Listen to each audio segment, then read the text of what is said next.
Hello friends, welcome back to the new video. If you are the new viewer on my channel, so don't forget to subscribe my channel and like the video.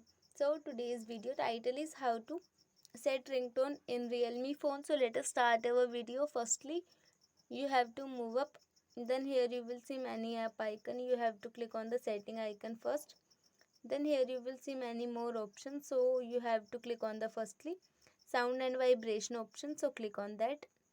Here you will again see many options. You have to choose the SIM number first on which you want to set a ringtone. So I want SIM number 2, so click on that. After that, here you will see many more options.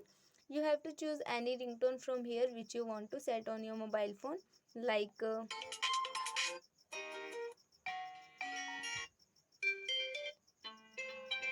I want that one, so click on that. Now click on the back option and here you will see the result in this way. SIM 2 ringtone is set on a mobile phone in this way. So I hope this video helps you. So please subscribe my channel and like the video. Thank you so much for watching our video.